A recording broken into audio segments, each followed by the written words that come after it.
Life is hard. It doesn't discriminate. It doesn't care about your past or current situation. It doesn't care what you're like as a person. And it most certainly has no obligation to go how you planned. I lost complete control of my life in the space of 1 year. I got divorced at a very young age. I was 25 and I had to move back in with my parents. I lost my job during the pandemic. I managed to get another job though, and then I got fired from that job. I was unemployed for months and I began to spiral. I fell into what I now know was a depressive state, where I believed that life was against me and just out to get me. I thought everybody else had it so easy, while I was barely able to keep my head above water. And then I remember Christmas rolled around and I remember thinking, wow, I've never been depressed before, like truly depressed. My partner suggested that I was, but I shut him down. I was like, no, I'm such a happy person. There's no way that I could ever have depression. But the more I thought about it, I had a lack for love of life. I realized that he might be right. It was horrible. And I had never felt so stuck and upset about life. And I decided I didn't want to stay in this horrible mental state. And I did some soul searching. And this was on YouTube to inspire me to feel better, basically. And I saw a quote online that said, staying stuck in one place doing the same old thing is hard. But you know what? Also working on your dream life is also hard. Like, you've just got to pick your hard. I told my partner about it. I was like, babe, listen, this is so true. Oh my God. I'm gonna work on my dream life because I've chose my hard and I'm gonna be awesome. It's gonna be great. And then I didn't. I just continued living my crappy life. I was lazy and tired and I had no motivation to do anything productive at all. Annoyingly, we can't just magically change our lives overnight. It comes through small change, you know?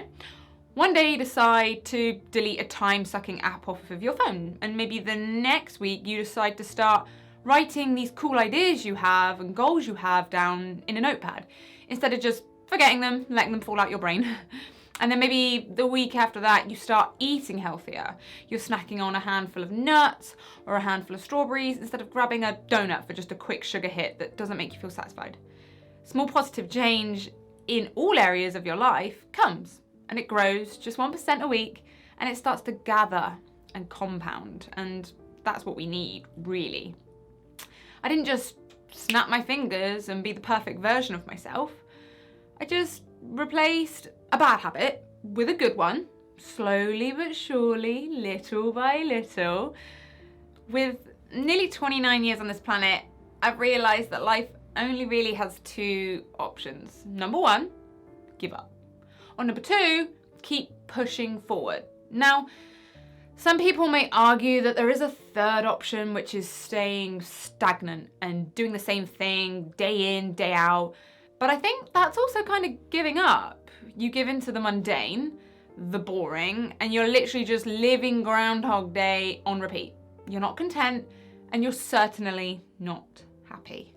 This is where I realized I was lazy. I realized I was getting really, really depressed, but I was too damn lazy to try to do anything about it. I just wallowed in self-pity for quite a long time. On the clock, wallow in self-pity. I wasn't brushing my teeth in the morning. I wasn't eating any healthy food, and I was getting triggered by my family daily. And honestly, maybe that lazy, long, horrible period of crappy days consecutively was what I needed. Maybe to fester and realize, like, wow, I can't go on like this for any longer. Like, time to change. Like, we're in the driver's seat of our lives, like, whether we like it or not. When you're young and you're living at home, I know that it can really feel like it's your parents' job to make sure that you as a person turn out well. And we're sure quick to blame them if we do grow up with bad habits. I know we've all done that. But it's their job to instill kindness, yeah, and good habits into us while we're growing up. But when you hit a certain age, you have to figure out what's best for your life, what progress looks like for you, and who you're going to be as a person, and, take the steps to become that person. You will always be changing along the way. We go through different stages and phases in life because, well, that's life. But now, I know it's not easy because life never pauses. There will be tragedy, failure, arguments along the way. And we can't control these things. We can only control how we react to these situations at the end of the day. So here's what I learned. I was both lazy and depressed. I had a phase of feeling so depressed, and I've also had phases where I'm just lazy and I want to give up, not bother to make myself feel better or even try to be a better human. Now, there's a few avenues we can take, luckily, to become a better person. Maybe it's therapy, maybe it's journaling, maybe it's meditation or exercise, volunteer work, or just deeply listening, taking in what people are saying to you instead of just talking and talking and talking. But don't you think the best way to rule your mind and learn how to be, is to learn how to let what will be, except that what has happened, and realize that we can't change realize what we can't change.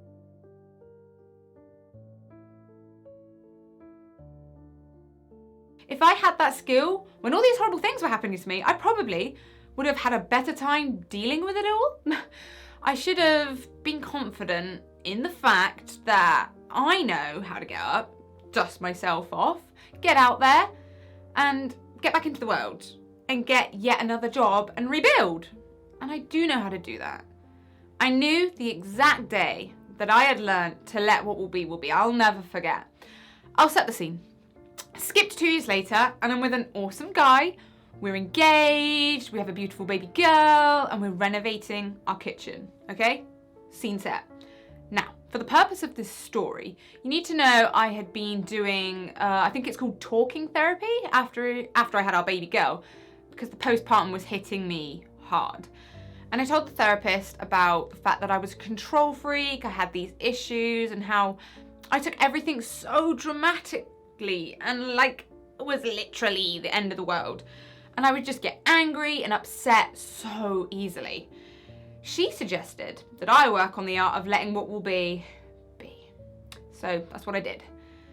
Anyway, so my current partner and my dad are working on the worktops renovating the kitchen. And they're in the kitchen during the renovation, and they had cut this very huge, very expensive, might I add, piece of worktop wrong. They cut it wrong. Now, old me would have cried, thrown a tantrum, and been so goddamn angry. But the new me was like, let's think about it. Is anyone hurt? No.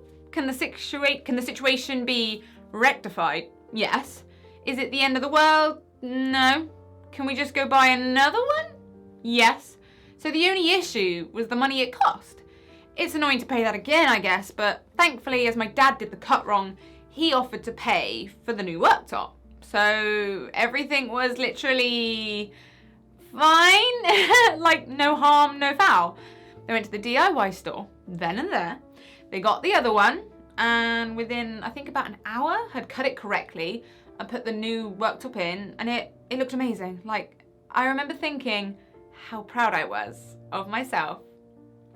This story is proof that I made progress. This story also makes me look back and think of the times that I was not in a good headspace. And I've come a long way. I can't believe how low I was back at the time 2 years ago. I hope I'm never that depressed again. It's incredibly hard to get yourself out of that situation because depression is very consuming and it's hard to get out of as you have no motivation to do so. If you have issues with depression, please do speak to a medical professional and seek help or therapy and advice through those avenues. When I look back at the times that I was just lazy and not depressed, I was lacking drive to get my life on track. It was me just biting my nose to spite my face, which, if you don't know what that basically means, it means you're doing something because you are angry, but it just comes back to hit you in the face, or it only hurts you. And this is what I would do in times of laziness. I would get told I was lazy, and then I'd get all angry that I was being told that I was lazy, and then I'd be lazier, as I hated being told what to do or how to act. It was a vicious cycle that was really hard to get out of. But I did it, and I'm proud of myself. I hope this video has made you feel somewhat better about times you have struggled, because it happens to all of us. Whether that be with depression, laziness, procrastination, control issues, or even anger issues. Life is hard, and we're all doing it together for the first time, trying to figure it out and figure yourself out. We change through the weeks, through the months, and through the years, and we're never really the same person that we were a year ago. And sometimes that's due to progress and growing, and other times that's due to tragedy dragging us back. Stay strong, and always remember, it's not about how hard life hits you, it's about how hard you can get hit and get up and keep moving forward and keep showing up for yourself, 1% more every day, day in, day out, staying strong. Thanks for listening, everybody.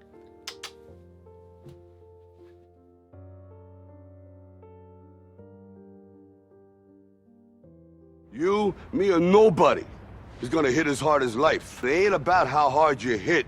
It's about how hard you can get hit and keep moving forward. How much you can take and keep moving forward. That's how winning is done.